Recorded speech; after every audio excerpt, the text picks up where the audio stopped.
Part 1. Number 18. Dear Dr. Amanda Jones, our city's Department of Waste Management provides a special service to residents who are disabled or physically unable to place their waste at designated collection points. To help them, we visit their homes and collect their waste. Mr. James Smith, one of your patients, has requested this special service.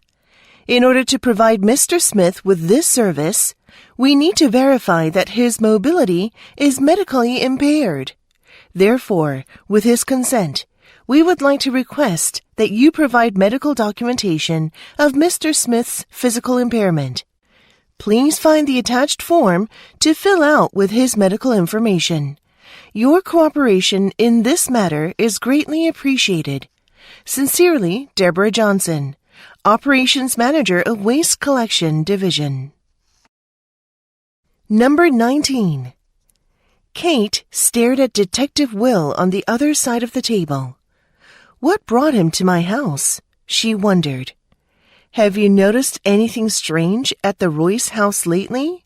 Will said. Well, it was unusually quiet, Kate said. It was really strange that she hadn't seen the chatty old Mrs. Royce outside for the past few days. Kate was dying to know more. Will said, Joanne Royce is missing. Are you sure? Kate asked. Yeah, her son found her house unlocked and some valuables missing. He reported that Mrs. Royce hadn't been seen for more than 48 hours. Will replied. Suddenly, Kate had a disturbing thought and her mouth dropped open. Has Mrs. Royce been kidnapped? She asked. Will replied. Yes, we think she's been taken by someone without her consent. Kate froze with the horrible idea that her neighbor was in serious danger. Number 20. Life may throw you a curveball at some point, making you see your artwork from a different perspective, and you may need to address this issue. This could come in the form of a compositional problem, a technical issue, or a content problem. What is pivotal is that you flow with whatever changes are being presented to you and move in a direction that feels right, with your intuition in full operational mode. Changing your process for the good of the work is extremely important for success in the art world. Intuition carries us, especially in troubling areas of our creativity. We may find ourselves in situations where we feel completely lost. Yet if we stand back, relax, and listen to the inner promptings, we can get ourselves out of any difficult artistic situation. Number 21. Our attitude about delayed gratification changes in interesting ways from birth to death. As I see it, there are only 2 times in your adult life when instant gratification isn't a choice that tortures the soul. The first is in your early years of adulthood, when you have no sense of disappearing time. You don't see the need to save your money or take care of your health or, for that matter, devote yourself to a specific career. You can be extravagant with your time and resources because you have time to make up lost ground. Paying the price is something you can delay till sometime later. The other time is late in life, when the gap between the now you and the future you narrows. At a certain age, you become who you always thought you wanted to be, or, failing that high hurdle, accept who you have actually become. It's time to cash in your chips. So you book the expensive trip. You volunteer your time freely. You eat the quart of ice cream without guilt. Number 22. Whenever I am introduced to a work of art, whether through an image or in person, I immediately begin to make judgments and assumptions about what I am seeing. I ask myself questions about the work and its creator. What is it about? What was the artist's intention? How was it made? How does it relate to other artists' work? I look around to see if I can find some information to begin answering my questions. This is why your work samples and artist statements are so important. Together, they form a more complete record that documents your past and present achievements. They are the two most essential tools you will use to promote your work throughout your career. They are the tools that art professionals will use to understand and support your work. Number 23. Like modern baseball players, modern opera singers are also faced with conditions that an earlier generation could not imagine. They fly vast distances, jump off airplanes, and perform the most demanding roles, hardly batting an eye. They deal with a constantly shifting group of colleagues and somehow form a sense of ensemble. They confront widely varying acoustical conditions as they travel around the world's great opera houses. It is the musical equivalent of making the baseball superstar, Babe Ruth, suddenly play a day game after a night game on an 8-game West Coast swing, face a fresh relief pitcher throwing 95 miles an hour in the 9th inning, and deal with the post-game interview on a sport TV channel, in which he gets to watch himself strike out with the bases loaded, and then tell the interviewer how he feels. Given these circumstances, and the toll they take on the mind and body, it must be admitted that the modern singers stack up very well indeed.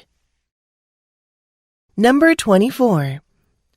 As you observe the quality of the love, loyalty, emotional skills, compatibility, and emphatic awareness of your loved ones, thank the emotions that help you do this.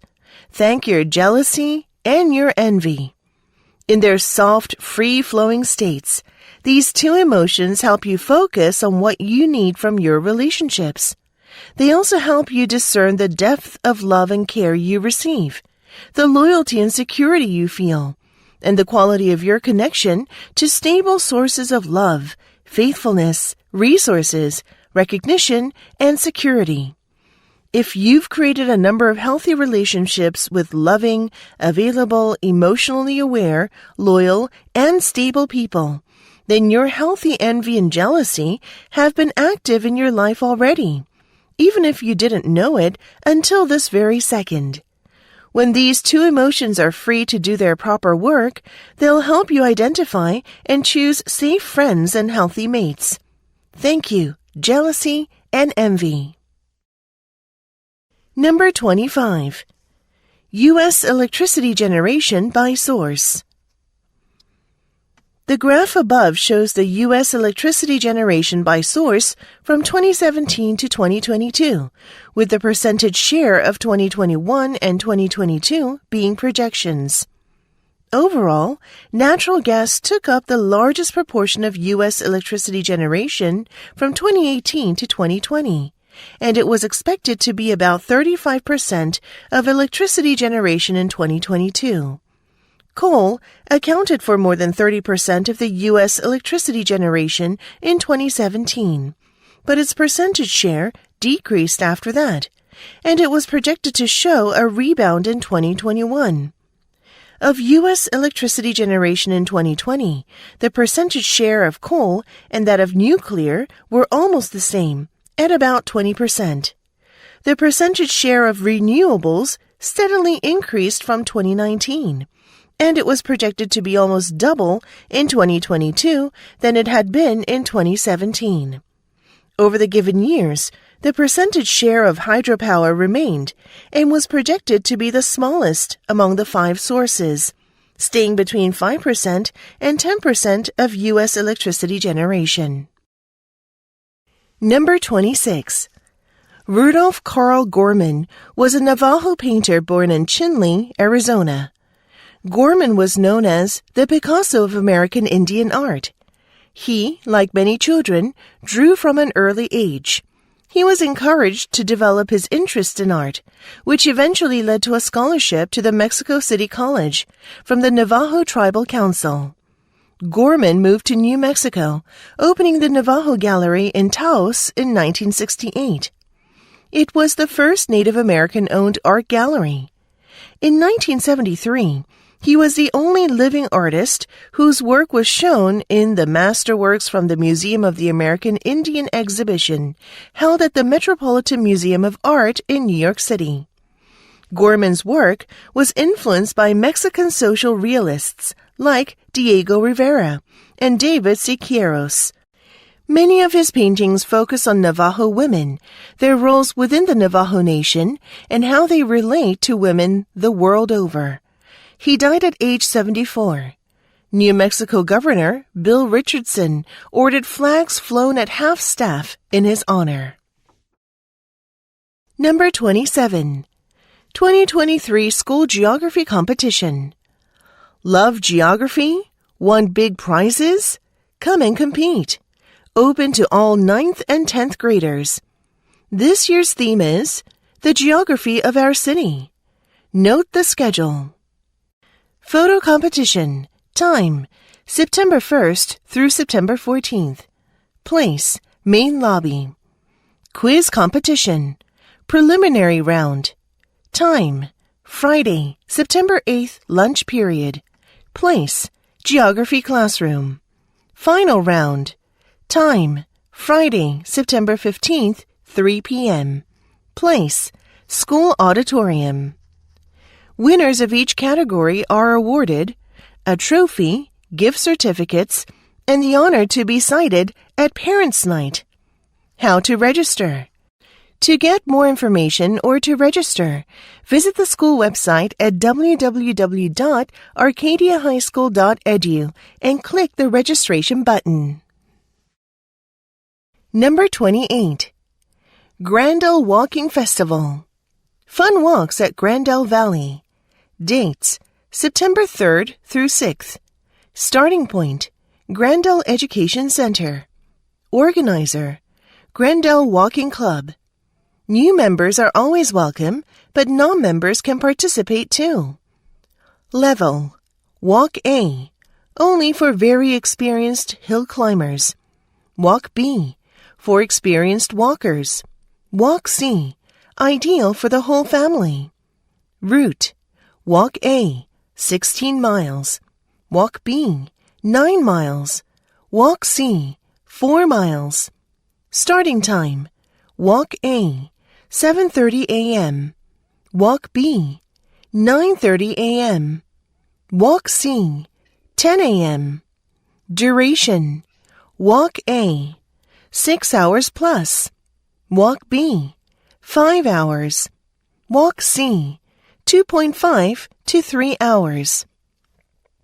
Equipment/safety. Hiking boots, backpack, waterproof jacket, hat, and gloves are recommended. Children under 16 must be accompanied by an adult. Online registration only. Pre-registration advised. For details of the walks and maps, please visit www.grandelwalkingfestival.org. Number 29. The text-oriented theories dominating early 20th century literary criticism paid minimal attention to the reader's role.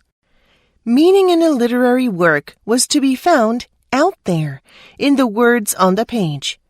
Unlike earlier traditions adopting more humanistic or integrative approaches to literary texts, the so-called new critics of the 1940s and 1950s generally insisted on the autonomy of the work itself, which could be interpreted through close, systematic reading and detailed textual analysis. Biography, personality, and intention of the author, as well as cultural and historical contexts, mattered less than internal consistency, allusion, and the clever resolution of ambiguity. Taking their cue from positivist success in other fields, literary critics of the time made reading more systematic by eliminating the most troublesome element in the literary process, the reader. Confusing the work with its psychological and emotional effects, they insisted, constituted an effective fallacy that resulted in a distorting relativism and an untrustworthy subjectivism. Number 30. Democracy's constitution is not tradition-bound. It looks forward as well as backward. Because deliberative Democrats want to ensure rule by free and equal citizens, they refuse to honor traditions as such. A democratic constitution makes it more likely that people will look behind traditions in order to see what can be said on their behalf. For similar reasons, a self-governing citizenry does not take existing preferences and beliefs as unalterable, as natural, or as givens. A central point of deliberation in the private and public domains is to shape both preferences and beliefs, and frequently to alter them, by subjecting them to reasoned arguments. For the same reason, deliberative Democrats are skeptical of social practices that form preferences, and especially children's preferences, in a way that inculcates beliefs that threaten free and equal citizenship. A democratic constitution creates structures that will promote freedom in the formation of preferences, and not simply implement whatever preferences people happen to have.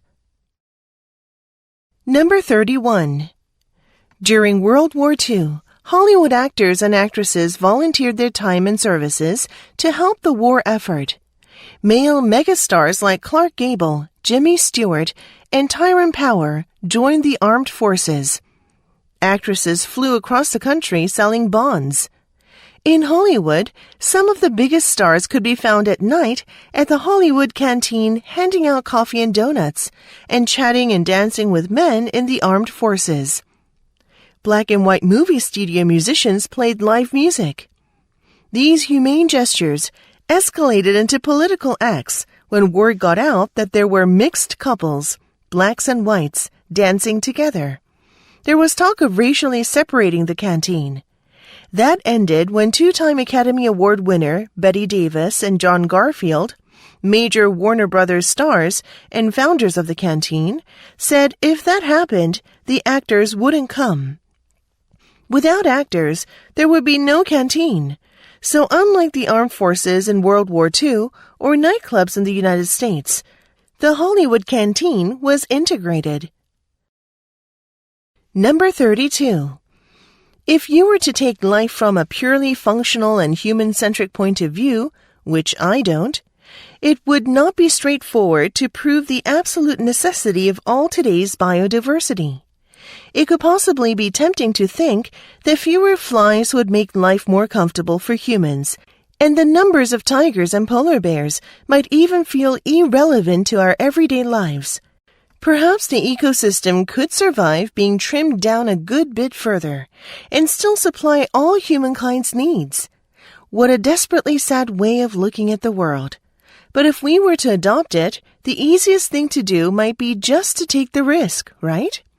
However, careful assessment of the evidence makes it very clear that those risks would be enormous. At the very least, we can expect falls of yields of crops, animal and fish, as well as loss of resilience against disease. And what if we suddenly realized we'd gone a step too far? There is no going back from extinction. Number 33. In 20th century industrialized nations, parameters such as infant mortality, childhood growth rates, and average life expectancy all indicate a state of public health far exceeding that which was obtained in the Stone Age or at any time thereafter until the current century. Indeed, more than half the persons who have ever lived beyond age 65 are alive today. Nevertheless, we can still profit from the experience of our remote ancestors. We still carry their inheritance. Genes selected for their way of life, not ours. Despite the achievements of science and technology, we remain collectively fearful of diseases that available evidence suggests were uncommon, rare, or unknown in the late Paleolithic era. In order to regain relative freedom from these illnesses, we need to take a step backward in time. For each disorder, we may anticipate increasingly sophisticated and effective treatments, but the crucial corrective measure will almost certainly be prevention. This will entail reintroduction of essential elements from the lifestyle of our Paleolithic ancestors. Number 34. Suppose that a city has earned a reputation as a brown city where industrial polluters are degrading local quality of life. If both current and potential residents are offended by how the city looks and smells and are aware of the resulting risks to public health, then households are likely to vote with their feet. Current residents will move out of the city, and potential entrants will choose not to move in. As a result, housing prices will fall. At the same time, cities offering a higher quality of life will experience in-migration, which will bid up land prices and bid down local wages. Prices will continue to adjust until migrants are just indifferent between living in the nicer city and the less pleasant one. In order for this condition to hold, the city with lower quality of life must offer lower rents and higher wages than the more attractive one. Economists call this implicit payment for local public goods, a compensating differential. Households face a trade-off. If they want to live in a nicer city, they must pay more for housing. There is no free lunch. Number 35. Although the idea of thinking outside the box sounds provocative, it is in most circumstances without substance. To begin with, how can you think outside the box if you don't know what the box is? It could represent your current product line, your company's boundaries, maybe even your industry's boundaries, all essentially arbitrary designations. This can help you break through industry boundaries and collaborate with diverse partners to deliver the value customers seek. When a leader commits to thinking outside the box, it leads to unbalanced orchestration, often involving innovation for the sake of innovation, a situation in which the innovation hammer is searching for new nails. A leader needs to have a vision and a strategic direction, and thinking outside the box slowly erodes that direction every bit, as much as trying to be all things to all people does. It also violates the leadership principle of valuing effectiveness in all endeavors. Number 36. An American football cheats the wind. The elongated shape reduces its frontal area, the surface area exposed in the direction of travel. The smaller the frontal area, the fewer air molecules the ball has to push out of the way as it moves forward, which means less drag.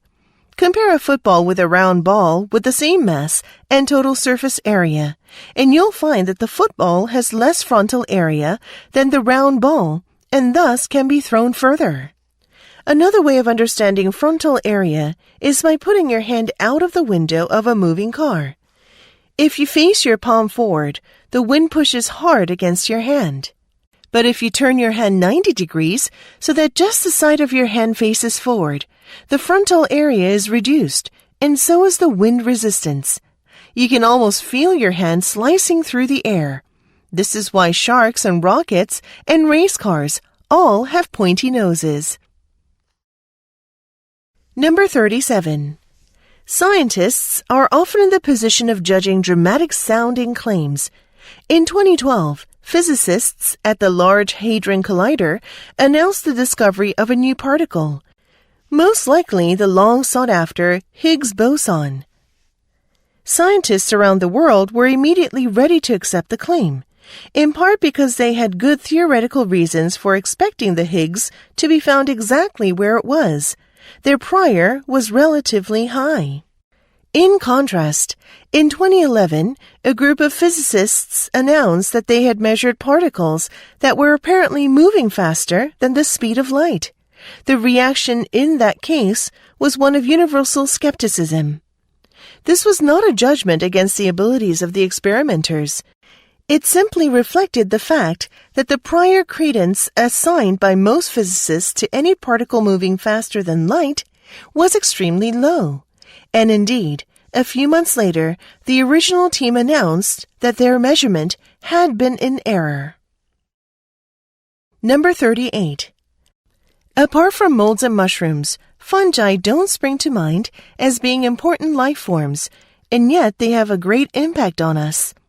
Fungi assist in the breakdown and recycling of dead and decaying organic matter in our environment. In addition to including mushrooms, morels, and truffles, some fungi are used to ripen cheese, and yeasts are used in the production of bread, alcoholic beverages, and industrial chemicals.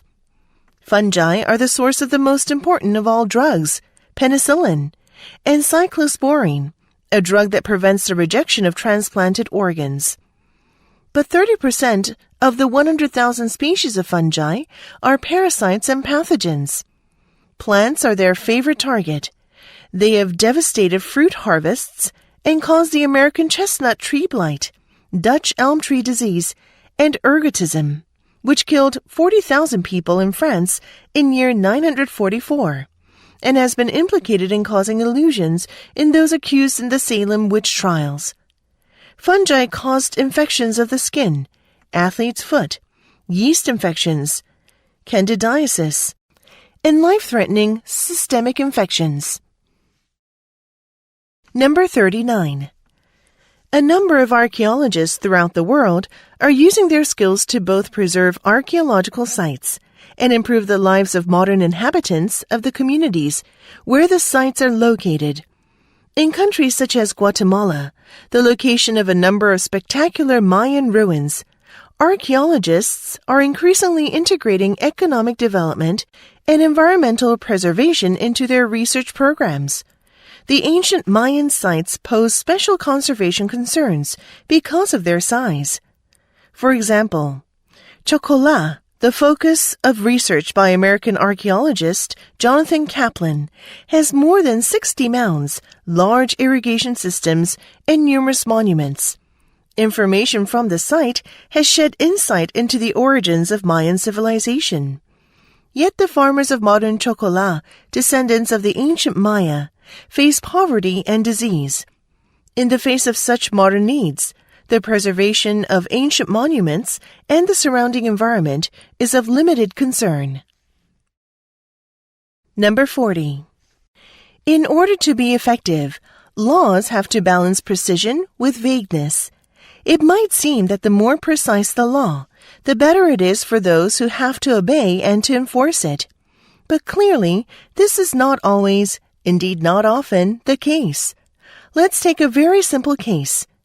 Where there is a sign stating, "No ball games in the park," a person practicing archery there ought not to expect to go ahead with impunity, simply because the projectile in this case is not a ball. Equally, someone playing a handheld plastic pinball game would not expect to be apprehended for playing this particular ball game in the park.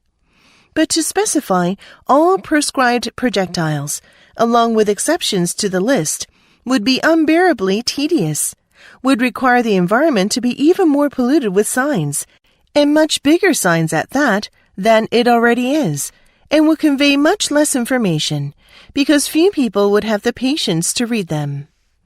Because laws that are excessively specific can make them too inefficient to follow and enforce, an equilibrium between accuracy and ambiguity in laws is crucial. Numbers 41 and 42.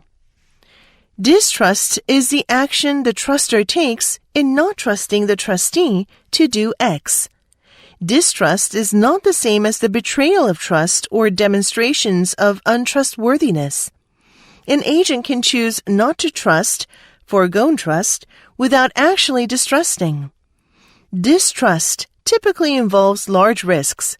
If the potential loss is not too great, but still less than the potential gain, then the agent may simply not trust the trustee rather than, more strongly, distrust them.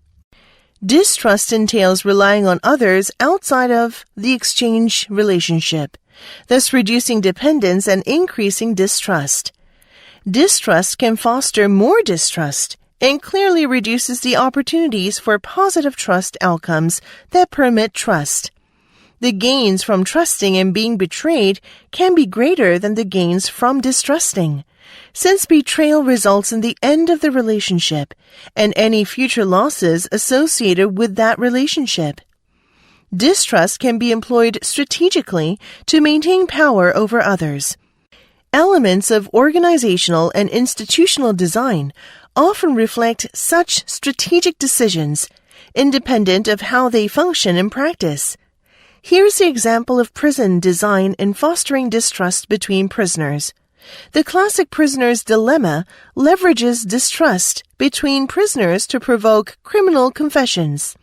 More generally, those in power can foster distrust among those over whom they exercise power as a means of reducing threats to their own power.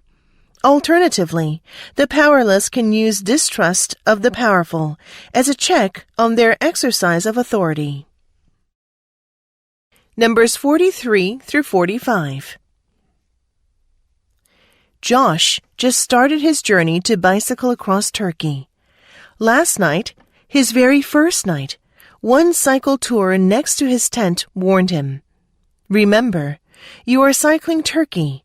Stray dogs are not your problem. Today, Josh was about 25 miles past Istanbul, and one dog kept following his bicycle for about 2 hours. The dog reminded him of his dog that had died 2 years ago.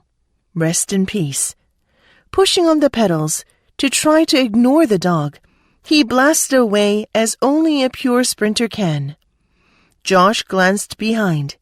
The dog was running after him as fast as it could, trying to hold its position. Josh arrived at one village, and the dog moved out in front, which gave him hope that the dog thought this was home. But suddenly, angry barking came from a field on his right, and 4 dogs ran out across the road. Josh shouted out, but they reached the dog and attacked it all at once. The dog didn't fight back, just accepting what was happening. He threw down his bicycle and ran screaming toward the dogs until they ran away. Josh knelt down, tears filling his eyes. The dog's big chocolate brown eyes melted his heart. He told the dog she was a good girl, and at that moment, he named the dog Lucy. As he stood up, so did Lucy, and she nuzzled into his leg. Together, they walked the bike to a village shop. He told Lucy to wait outside with his bicycle, and then laughed at himself. How would it even understand me? Not only was it a dog, and he human. Lucy was Turkish, and he was British. As soon as he entered the shop, the elderly shop owner began chatting away, not bothered that he understood anything. Josh tried to explain to him about the dog outside. Since he didn't comprehend, Josh took him outside and pointed to Lucy. He smiled and then disappeared back inside the shop. The old man reappeared, throwing bread at Lucy. Then he motioned for Josh to cycle away while Lucy was distracted eating the bread. He said goodbye and thank you in one breath and got on his bike, cycling in the direction he had come. When he looked back, there was Lucy running as fast as she could across the village toward him. She reached Josh with such force that she almost knocked him over, and he scooped her into his arms, telling her over and over what a good girl she was.